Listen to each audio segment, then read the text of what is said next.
Yo, what's up, fam? Welcome back to another episode of Prison to Promise.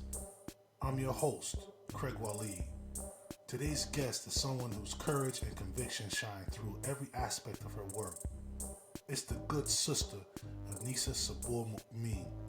She's a dedicated advocate and organizer who's turned her personal experience with incarceration and the trauma of solitary confinement into a powerful force for justice and healing. Anisa has played a critical role in groundbreaking campaigns like HALT Solitary in New York and Unlock the Box, which work to end the use of solitary confinement across the country. Her work is rooted in lived experience, and her passion for liberation and healing is contagious. In this conversation, Anisa opens up about the turning point that propelled her from surviving the system to challenging it head on. She talks about how solitary confinement ties into broader issues of racial and gender issues, mental health, and public policy. And she offers hard-won insights into advocacy, coalition building, and staying grounded in the work. She also shares how storytelling is not only a tool for change, but a path toward empowerment for those still behind the walls. So sit back and tune in, because this is a conversation you don't want to miss. So let's dive in and let's go. Yo, first I have to say, sister, you're beautiful. Thank you. And I wish you could have just saw your face before you said you could press record. One of those moments, right? Yeah. I love those moments, when we get to just see each other for who we are, not for our title, not for our position, just seeing the natural person. But aside from that, thank you, Anisa, for joining me for this platform, Prison to Promise podcast. Just to jump in, Anisa, I do the Prison to Promise podcast to highlight stories of people who have found a pathway to their own post-incarceration success, whatever that may be. I'd really like to have more women's stories featured on the podcast, simply because I know women's issues often aren't considered when we're thinking about carceral matters. Exactly. And so, I appreciate that. Thank you so much. I absolutely. think this is an honor for me to be able to be on a platform like this and to talk about my experience, right? My journey Yeah. is what I call it, because it was a journey for me. And that's why my background actually has a photo of Angela Davis, and the t-shirt that I'm wearing is No More New Women's Prisons, right? To really highlight that women do have issues that cause them to be incarcerated, but then they are silenced. And they're so silenced that no one even knows how many women at this present moment are incarcerated across the U.S. Right. It's a very high number. Yeah. So this is why I do what I do, because I know the experiences that my sisters are facing and that they need to know that there's someone outside supporting them. Right on. And we know that women have been one of the fastest growing groups of incarcerated people for maybe the last decade or so, Little more. I've been home 21 years this year, August, right? Wow. And when I came home, people were especially women and young women, were being incarcerated at exuberant rates, right? Wow. And I think that's one of the things that really opened my eyes and my mind and my heart and spirit to do this work, because I needed to see what was happening in our communities that was causing this influx into our carceral system. And I know for me, it was trauma. A lot of us face trauma, childhood trauma, adulthood traumas that caused us to do things and be in places that we should have not been, or we could have not been if we had the right resources. Right? There was a real lack of resources in communities for women, especially women who were survivors of violence, but also substance abusers, right? Because they had no other means to actually address the issues that was happening with them, so they would turn to drugs. And that was part of my story, right? Yes. And so my incarceration comes from selling and using drugs. Right? Selling drugs to use drugs. And they didn't understand that in the system when I got arrested. I wasn't this queen pin, if you want to call it, but this is what they kind of attached the label to me. And so I wound up giving New York State like almost 16 years of my life between incarceration and substance use and parole, probation, all of the systems that were supposed to be there to help me just didn't. It failed me. Right. 2003, when I was like basically on my way out, started to see like such a high increase of young women coming in. And then I started to see like generations, like women were doing long sentences, and then their children and then their grandchildren were coming into the system. And I knew that it was something within our communities that needed to be addressed. And so I was very fortunate because I met an organization that supported women who were incarcerated, but basically on the path to reentry, right? And they had a program that was very, I think it was really powerful because they focused on the trauma. They focused on the trauma, and then they tried to help women get housing, employment, education. And long story short, I actually was introduced to the monitoring agency in New York State, the Correctional Association of New York. Okay.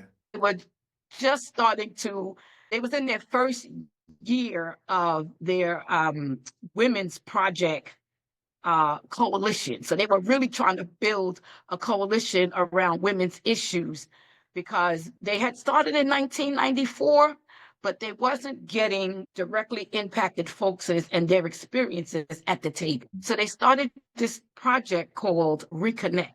And Reconnect was a 12-week leadership development program, but basically focused on advocacy, really teaching you civic engagement, how to find resources in your community, how to talk about the lack of resources for people re-entering, like substance abuse programs, housing programs, and all the things that we know that women needed to be able to be successful. And so I actually took that program and did the 6 weeks. But in the 6 weeks, I was doing my own research.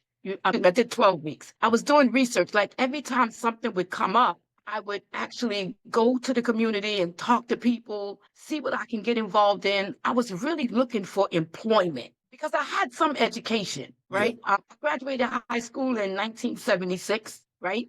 And in my early years incarcerated, they allowed me to go to college, right, but they moved me around so much, I wasn't able to complete anything.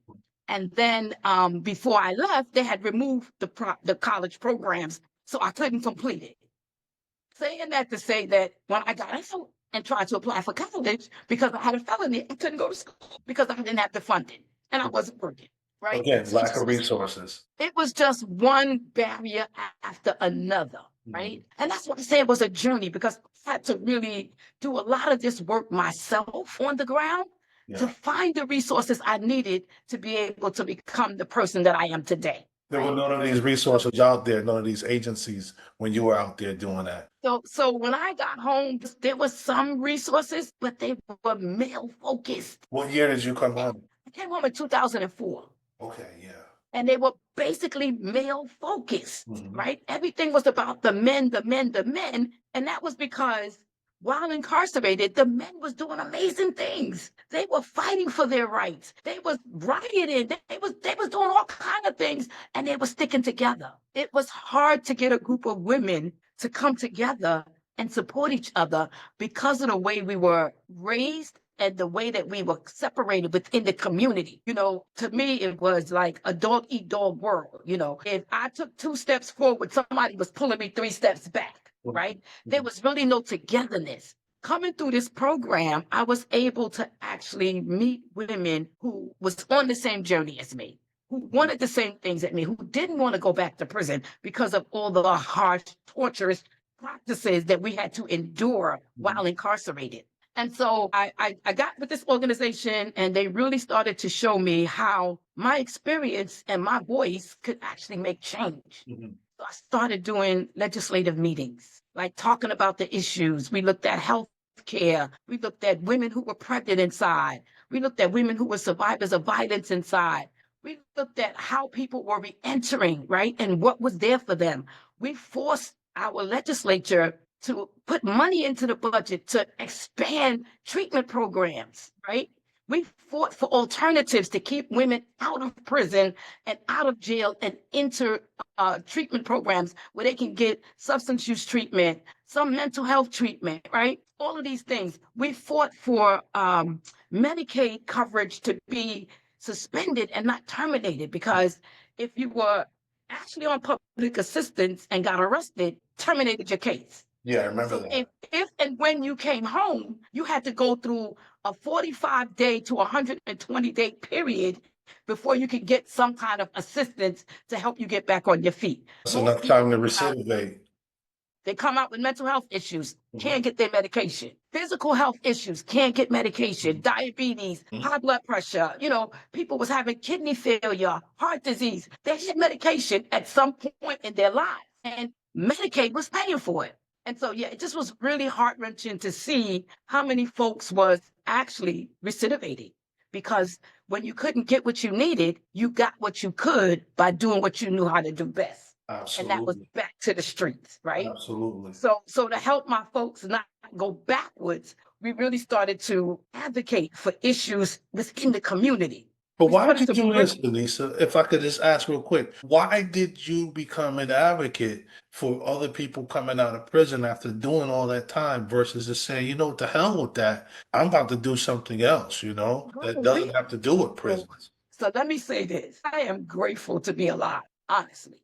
I'm grateful to be alive. I'm grateful that I wasn't one of the people who was murdered in our system. I wasn't raped, but I was assaulted. And to know that that was happening to people who was not sentenced to be raped, murdered, or assaulted inside of our system, and to see that they were young people. I had a daughter in the community, a child, and I could see these young people as my daughter, right? And to see what happened to me, happened to them or to her, it was like, no way. And I got to say that Allah brought me through all of that to say, this is your purpose. This is why I love your title, from prison to promise, right? Yes. Because I made a promise to Allah, if you get me out of this is what I'll do for those I'm leaving behind. Right on. And this is what I've been doing, right? And when I came out, my focus was so deep into the women, right? I was everything, sisters. We gotta help them. It's no way we can leave the women in there like that,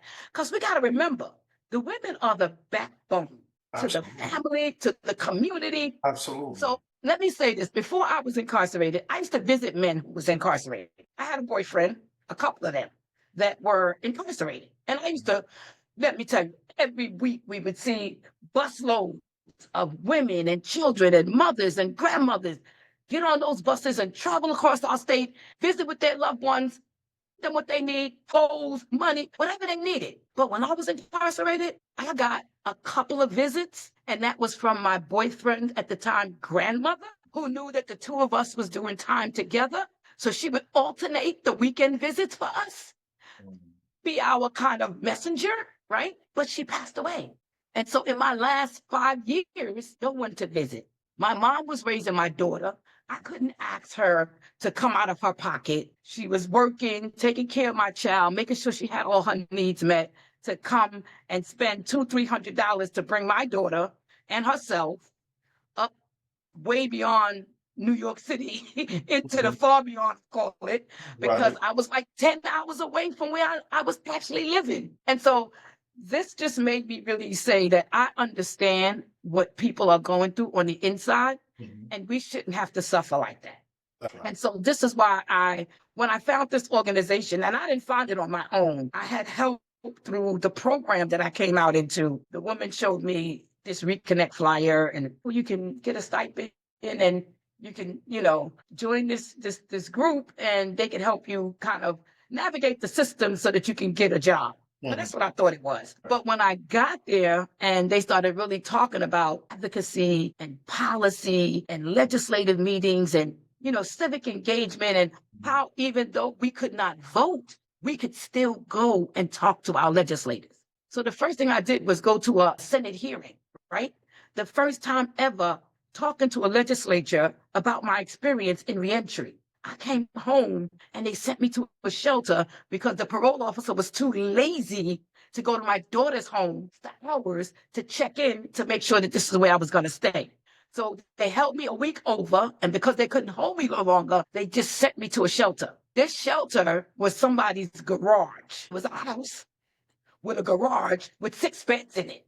Wow. The place smelled like a bar because whoever was there was a drinker and a smoker, and it smelled just like you walked into a bar. And they wanted me to stay there in a community that was full with drugs and activities, right? And I was like, "It's no way I could stay here." It sounds like a setup for failure. Exactly. That's what it was. And so I went to this hearing and I told them. And one of the legislatures, after I got through explaining like where they sent me and what was happening, at the end of the hearing, she pulled me aside and she said, "I need you to give me that location. We need to go to that location. We need to find out how come state funds is paying for something like that." And sure enough, they shut it down. They pulled the funding. It was like, if you're going to send somebody to a shelter, it needs to be in a safe environment. You can't have, and then they said, you can't be in the company of another incarcerated or formerly incarcerated person. Right. At that time. But everybody who went there was coming out of jail and prison. Right. And the parole conditions say you can't be around other people. And I'm saying, like, where am I supposed to go? Right. The parole officer won't go to my daughter. My daughter had a brand new home in Long Island, 4-bedroom house, basement, upstairs, downstairs, and they wouldn't let me go live with her. So I finally got my sister to go with me to parole so that they can then verify her address, which she lived not too far from my daughter. But this was on Long Island, and Long Island had absolutely no resources. But the program told me, if you move back into the city of New York and get off of Long Island, we'll support you. And so I did. I wound up sleeping on my friend's couch for about 6 months until I could actually get my footing. That's a good And, friend. and we're still friends today. We're still friends today. We basically grew up together from teenagers, right? You mentioning that friend highlights something that's important, I think, for people coming out of prison, which is having, pro-social support, people that can tie you to resources, people that's going to hold you down. Exactly. And that is what's so much needed. And that's why I really appreciate like some of the women who I came up with and came home with really got themselves grounded. Yeah. Started to build these reentry homes so that women coming out can have a fresh start in a positive place. Right on. Right on. And so that's where a lot of us journeyed through. My journey was really kind of helping them navigate the political aspect of getting the funding, like making sure that the places that they were getting was safe and that people could actually come and go and that they got the resources that they need. Yeah. So long story short, here I am 20 years later. I've been in the policy arena. I've sat at tables with people writing policy, sharing my experiences, really looking at what it is we want to see changed. How do we really want to make sure that folks are getting the resources in the communities and in the prisons, right? Because a lot of the policy work that I did changed the dynamic of how people are treated in prison. Right. And one of the things that was really important was pregnant women. The things they did to our pregnant sisters was just horrifying. I can only imagine. So Just can you just talk a little bit about maybe some of the challenges, most significant challenges you might have faced, like working on policy or advocacy work up to date? So the most significant challenges was the pushback from the Department of Corrections and their unions. And then some of our rural community politicians, right, who know that without these prisons in their communities, that their constituency would be on unemployment or on farms, honestly, right? Because that's where all of our prisons are built on farmland, out of sight, way up in the mountains, right? And so the challenge was really getting people to see me, one, as a person, two, as somebody who had lived experience and could talk to the issues, could talk about the trauma, could talk about the impact, and really believing that I'm not only carrying my traumas, but I'm carrying the traumas of those I left behind. And so these are the stories that I brought with me when I went to our electeds, right? These are the stories and the people, right? And I brought their names, but I never gave them their identifying information because of the level of retaliation within our systems. And we know it's heavy. And so when I started really working, I wound up working with the Correctional Association, right? Like they do prison monitor, and they refused to let me back into, especially the women's prison, because they know I knew the women, and they knew that they're gonna tell me the truth. They'll be afraid to talk to some of the other folks who they know haven't been inside, but they will talk to me. And that's when I really started to get to see really that there was no change. From when I left in 2004 to 2014, when I started going back in with the Correctional Association, that they were still doing the same things to the women. They were still treating them and like they were not human, right? I want to point to something because you just hit it. You said like they're still treating them horrible, still treating women like they're not human. And earlier when we started, you talked about trauma and you mentioned trauma again. And we know that trauma is a common denominator for many of us, men and women who are incarcerated. And you also mentioned, not only your trauma that you're still carrying, but the trauma of other people. So it's like, how do you care for yourself and maybe sustain your spirit because you have like such strong spirit? How do you take care of yourself with all this trauma, vicarious trauma, your own trauma? We never really shake that. We learn to deal with it, but how do you So for me, it is just sometimes taking time for myself. Just there's times like if I wasn't on this call with you right now, I'll be walking through San Jose County. That's where I am. I'm in San Jose, California right now, going out to do some other kind of training, to do some work to really help people who become involved in the legal system, right? I try to get it at the front end. And so I love to walk. Like my 5 prayers really, really help me. Like I get up in the morning, I make my fajr. You know what I'm saying? As I go through my day, sometimes I might not have time to make my middle prayers, but I try not to miss Isha, right? Before I go to bed, I make that prayer, right? And that it brings me calmness, soothes me, right? That's all right. And then just really thinking about traveling. I like to travel. Right. And so that I can travel now because I've been off parole for a couple of decades now, I can go anywhere I want to. Right. And so I plan travels and I do stuff like that just to spend some time with me. I love the ocean. Anytime I can get to the ocean, I do. Right. And it doesn't matter what state I'm in. Like wherever I'm at, if there's an ocean, I'm going to make a day and just go there and relax. Right. I love it. I love it. It's so tranquil, right? And so I do things like that. Like I'll do a spa day for myself in the middle of the week sometime. And especially when stuff is getting rough. Like New York has been on fire. And we have been doing a lot of work around advocacy and talking to the legislatures and fighting against the Department of Corrections. But in that, I've taken time to just do me. Right. Can you talk a little more about your work in New York, like what you're doing? I know, but people that will be listening to this won't know. So right now, New York has passed a solitary law, right? 2022. The department has been fighting against us to implement it. However, the governor has done some work around it, like she shut down one of our supermaxes, which was designated for solitary confinement, where people were actually in there for decades, literally.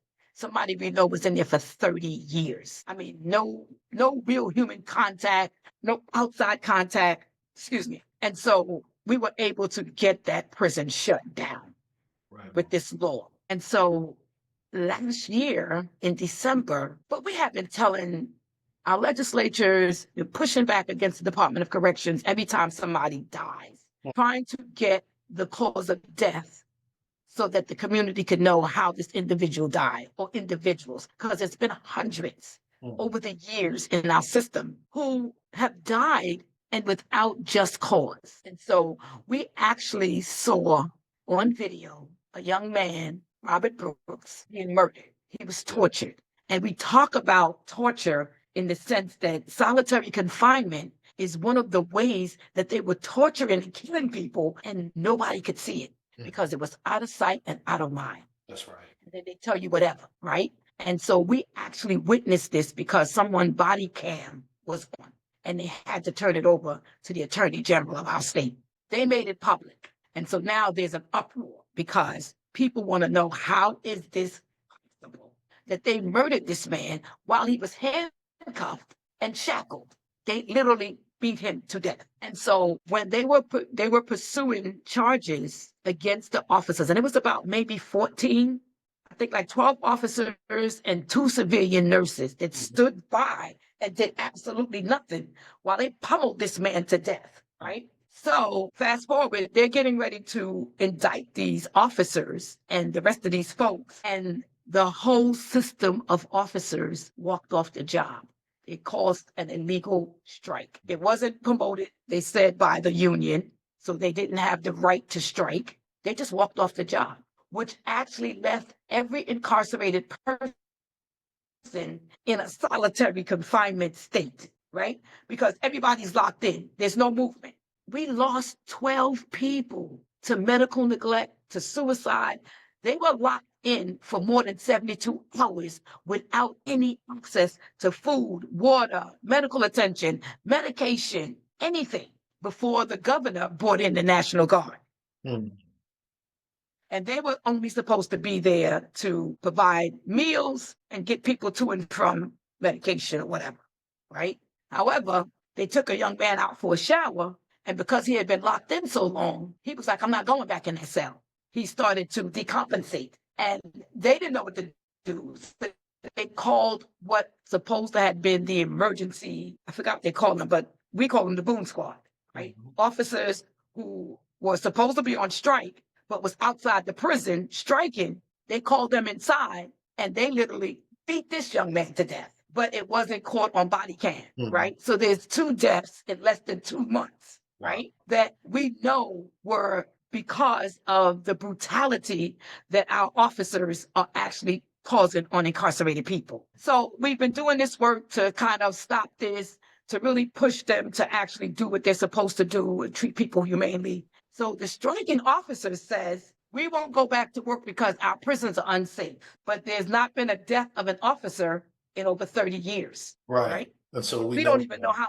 We don't know how she died. They said she was beat by an incarcerated person to death, but we don't know that because there's no video. Right? Absolutely, and we can't trust what they tell us. We do know. We see on video. Right? We want you to repeal the HALT solitary law and allow us to continue people in solitary for decades at a time. That doesn't make sense. How is that when you have never even attempted to try to use the law and the alternatives that we know have worked in other places, right? Mm-hmm. We've given them all the avenues and folks that could actually help build out programming for alternative use versus solitary confinement and just isolating people and leaving them to die. Right. So this has been our fight. So we've been doing some work around keeping the governor from adding into our state budget solitary confinement repeals, because she could do something like that. So that's one of the things we're fighting against. The other thing is we're focused on like the upstate rural counties where the legislatures are actually doing something called resolutions to actually help the department repeal the law. But we've been, I'm not say steadfast and on point, and we have a statewide coalition. Right. We have people across our state that started calling their elected saying, if you don't vote no, we're voting no for you. And you know, this is not what we want you to do.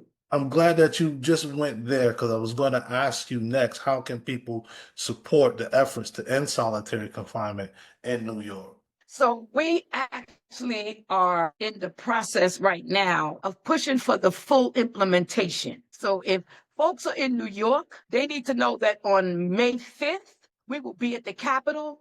We'll be talking to legislatures. We'll really be pushing what we call our Rights Behind Bars bill. But we're also, in that bill, it talks about fully implementing the whole solitary law, because it's a law. If I go out here and do something and break the law, I become incarcerated. We become incarcerated. It is breaking the law and not being held accountable. And this is what we're pushing for: accountability, right? The stopping of the brutality, right? The restoring of just basic human rights, packages, visits, mail. Like they're opening our mail and scanning it and then giving it to us. You don't never see a card from your loved one with their signature. The photos, you don't see them. They scanning them and putting them on a tablet for you to look at. Like, give me my materials. Those are the things that kept me going when I was inside, especially for people like me who didn't get many visits. The letters, the cards, the packages, that really made my day when I was inside. Anisa, let me share this. I remember once somebody wrote me a letter. I kept the letter in my pocket for almost 6 months until it started falling apart, just to say how much I understand how important it is to receive something from your people, you know? Yes. Yeah, and that helps us hold it together. And when I was in, the phone calls were so expensive, They still right? are. We actually fought to remove the phone company that was charging the family members, because everything was collect. You had to call collect. Yeah, The family members was paying so much, yeah, I right? know. And I'm like, you gotta be kidding me. Mhm. Like, I can't call home every day. I got to call home twice a month. I was good, Yeah, right? But it didn't do what it needed to do, because I absolutely. really needed to see and feel and touch, especially my child. And So these are the things. I'm sorry, but you're talking about, No, no, solitary confinement and not having that human touch. That just touches on that. But hey, this has been great. Just having this conversation with you, and just you talking it, you've touched on a lot of the points that I was going to take you to, but you just took me there anyway. So that was great. But one last thing I want to ask, thank you. two last things really, is what gives you hope in this work and how can people follow up and contact you if they want to help you? What gives me hope is that I wake up every morning. Alhamdulillah. That's my hope. When I wake up every morning, I know that I have the strength and the energy to keep moving forward. Mhm. And so I am on Facebook, Instagram. I don't have Twitter, but you can reach me at Anisa, ANISAH 613 at gmail.com, or A Sabur, SABUR, at unlocktheboxcampaign.org. And I'm here. I really hope that people who are incarcerated know that there is people out here fighting for your freedom from all angles of this planet. That's right. That's right. Anisa, it's been a pleasure having you on this platform with me today. In our last minute, is there anything that you want to say to anybody or anything before we sign off? All over the country. No new women's prisons. No new women's prisons. We don't want prisons in our cities, our states, and in this country. And we need to abolish incarceration all over. Right on. Yeah. Power to the people. Power to the people. Right on. Hey, sis, it's been great. I'll be seeing you hopefully next Thank week. you. Thank you. Thanks Next week. for Stay next well, week. brother. Inshallah. And stay safe out Inshallah. there in California. We'll talk soon. All right. Peace. Peace. Hey, if you or someone you know would like to be a guest on the Prison to Promise podcast, please contact me at Dr. Craig Waleed at gmail.com. I'll spell it out. That's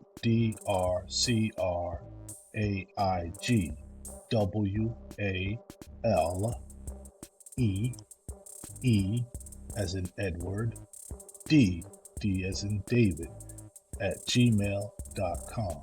Dr. Craig Waleed, DrCraigWaleed at gmail.com. Thanks for hanging out with us here on the Prison to Promise podcast. I look forward to hearing back from you. Peace.